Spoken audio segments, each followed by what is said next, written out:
From the Chesapeake Bay Journal, your source for independent environmental reporting, this is Chesapeake Uncharted, the podcast that uncovers stories about the Bay, its interconnected ecosystem, and the people who rely on it. I'm Jeremy Cox. On today's episode, a preview of what's to come during Season 3. Will help an expendable launch services industry to get off the ground. We'll soon implement a number of executive initiatives. It's January 1984. President Ronald Reagan is giving the State of the Union address, and he's about to make history. And as we develop the frontier of space, let us remember our responsibility to preserve our older resources here on Earth.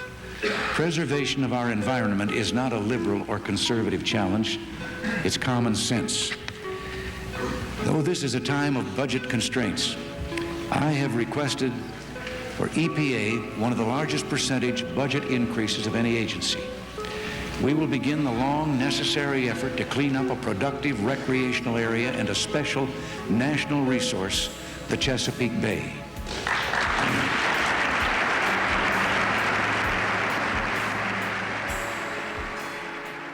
From those words grew the largest cleanup plan ever attempted by the U.S. Environmental Protection Agency. Billions of dollars and untold amounts of political capital have been devoted to resuscitating America's largest estuary.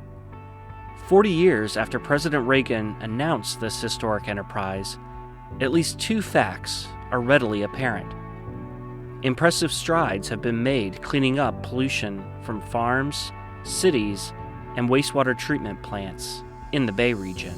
But not nearly as much has been accomplished as the effort's architects had imagined. With the current Bay Agreement set to expire in 2025, federal agencies in the Bay States are beginning to explore what the way forward looks like. With that in mind, we here at the Bay Journal were interested in hearing from a younger generation of Bay leaders, the people who weren't born yet at the launch of the Chesapeake Bay pollution fighting campaign. People who, for the most part, are still in their 20s and 30s. This season, we'll hear from people who are reshaping the very identity of environmentalism in the region. How do you align racial equity and inclusionary practices into that mission? What does it mean as a part of your practice to not only preserve habitat or to preserve a resource? How do you include people in that? I think we're still working towards the how. We'll hear from people who are putting a new spin on connecting the public with the science going on behind the scenes. If you have any fish questions, I'm happy to answer. I want to be a positive force for science communication. If you don't know an accurate source for science, I'll be that accurate source. We'll hear from people who are changing the face of the Bay's iconic seafood industry. Aquaculture really is just an extension of traditional fisheries, the traditional space.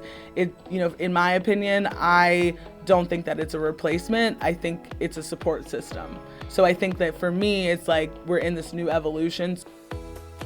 My hope with these conversations is to bring forward voices that remind listeners why the Chesapeake Bay remains, to borrow a phrase, a special national resource.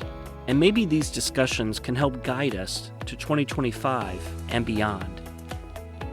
If you have a suggestion for someone I should talk to, let me know. You can reach me at jcox, that's JCOX, at bayjournal.com. Stay tuned for a new season of Chesapeake Uncharted, coming your way on December 15th. Find it wherever you stream your podcasts, or visit us at ChesapeakeUncharted.com. And don't forget to catch up with Seasons 1 and 2.